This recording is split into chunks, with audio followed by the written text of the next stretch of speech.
មនុស្សយើងប្តីប្រពន្ធមកស្រឡាញ់គ្នាកុំក្បត់គ្នារស់នៅជាមួយគ្នាគឺវាមានសុភមង្គលហើយចេះស្រឡាញ់គ្នាចេះជួយគ្នាចេះយកអាសាគ្នាមិនកុហកមិនបៀតបៀនមិនលួចលាក់មានស្រីខាងក្រៅនោះគ្រួសារទោះជាហូបអីក៏មានក្តីសុខដែរបងប្អូនថាដូចខ្ញុំអត់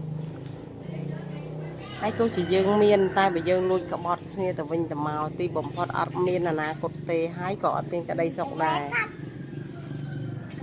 បងប្អូនណាក៏ដោយតែសំខាន់យើងចេះស្រឡាញ់គ្នាយើងចេះជួយគ្នាយើងចេះអត់ឱននឹងគ្នាដល់អញ្ចឹងមានអីបែកបាក់គ្នាមានពិបាកអ្នកណាពិបាកតែខ្លួនយើងគ្រប់គ្នាហ្នឹងតែធ្វើម៉េចនេះជាដូចថាកម្មផលដែលយើងអត់សំណាងតែយើងអត់សំណាងគឺនៅvớiគ្នាអត់បានយើងត្រូវតែពាត់គ្នាអញ្ចឹងបងប្អូនណាក៏ដោយតែចេះស្រឡាញ់គ្នាឲ្យថែរក្សាទៅឲ្យបានគ្រួសារល្អមានសុភមង្គលហើយមានអីហូបហ្នឹងនោះហើយជាសុភមង្គលដល់ថ្ងៃមុខបើយើងលួចក្បត់គ្នាលាក់លៀមមុខក្រោយអនាគតគឺគ្មានទេគឺគ្មានឡើយអនាគតក៏ចង់ប្រាប់ថាចឹងបងប្អូនណាក៏ដោយបានប្រពន្ធល្អថែអាសាទៅបានប្តីល្អថែអាសាទៅកុំបោះបង់គ្នាបោះបង់គ្នាទៅអត់មានអនាគតទេទីបំផុតចូលកន្លែងហ្នឹងគ្រួសារអត់មានអីទេមានតែយើងចេះស្រឡាញ់គ្នាឲ្យតម្លៃគ្នាទៅវិញទៅមកហើយហ្នឹងជាសុភមង្គលរបស់យើងហើយបើយើងអត់ស្រឡាញ់គ្នាហើយអត់មានក្តីសុភមង្គលឲ្យគ្នាក៏យើងអត់មានសេចក្តីសុខដែរ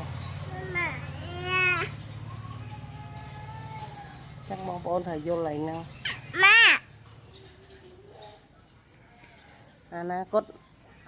មានអនាគតមិនមានអនាគតស៊ីសល់តែយើងទាំងពីរនាក់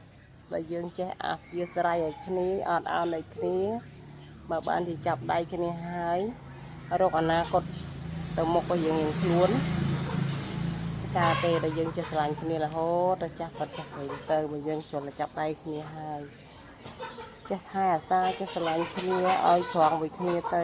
កុំបៀតបៀនកុំក្បត់សុំតែម្យ៉ាងសុំឲ្យស្រឡាញ់គ្នាតចាស់បើសិនជាបានជួបគូដែលល្អតែបើជួបអត់ល្អមិនដឹងធ្វើម៉េចទេកម្មវាសនារបស់បងប្អូនអស់គ្នាមើលដល់មុំខ្ញុំឲ្យដឹងហ្នឹង